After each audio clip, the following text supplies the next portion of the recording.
Your brain is organized to reflect everything you know in your life. Your brain is a record of the past. It's an artifact of everything you've learned and experienced at this moment.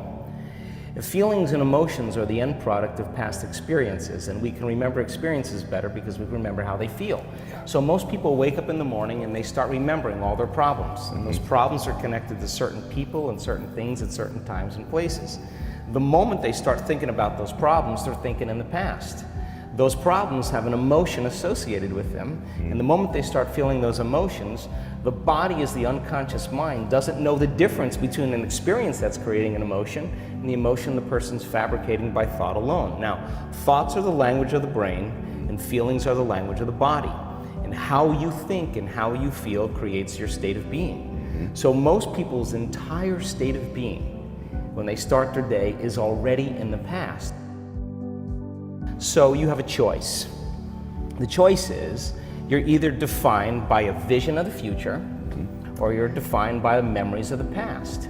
And when you decide to say, okay, I'm going to change, and you decide one thing, I'm not going to eat this food, I'm going to wake up earlier, I'm going to do something aerobic, I'm not going to have sugar after 6 o'clock, whatever it is, the person, whatever choice a person makes. The moment you make a choice to do something differently, and the hardest part about change is not making the same choices you did the day before, get ready, because it's going to feel uncomfortable. It's going to feel unfamiliar. There's going to be some uncertainty and unpredictability, and that's the moment the game is on. Yes. So then most people, their body has been conditioned emotionally to be the mind.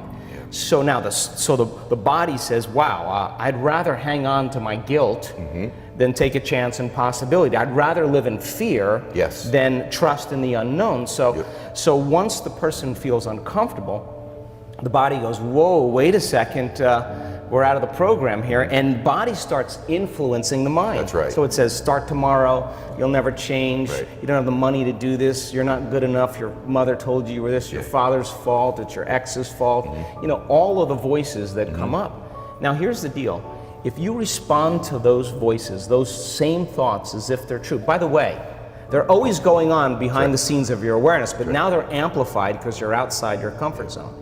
You believe in that thought's going to lead to the same choice, which is going to lead to the same behavior, which is going to create the same experience and produce the same emotion, and the person's going to say, this feels right. No, that feels familiar. Going from the old self to the new self is a neurological, it's a biological, it's a chemical, it's a hormonal, it's a genetic death of the old self. And people will say to me, in that void, in that unknown, I can't predict my future. And I'll say to them, the best way to predict your future is to create it. Not from the known, but from the unknown. I love it. So close your eyes now and think about that vision.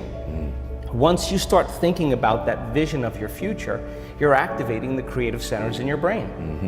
And naturally, you begin to think about putting yourself in the scene. Yes. And the act of doing that, when you're truly passionate and truly present, the moment you're defined by that vision, when the thought in your mind becomes the experience, you begin to feel the emotion of the event before it's made manifest. Now, you're giving your body a sampling, a taste of the future. And now, if a thought and a feeling create a new state of being, you're combining a clear intention with an elevated emotion, and now you're beginning to change your biology, and you're seeing a whole new landscape that you could never see before because you're no longer viewing your future through the lens of the past. I love this. Now, this requires then something really specific, because most people will wait for their wealth to feel abundance. They'll wait for their success to feel empowered. They'll wait for their new relationship to feel loved. They'll get all these things when. Yes. So think about that. The absence of getting those things causes people to live in lack their entire life. That's right. And so they're waiting for something outside of them to change how they feel inside of them. And if they're not creating a new life, then they're not applying the proper principles, then they keep all their manifestations, all their dreams at arm's length.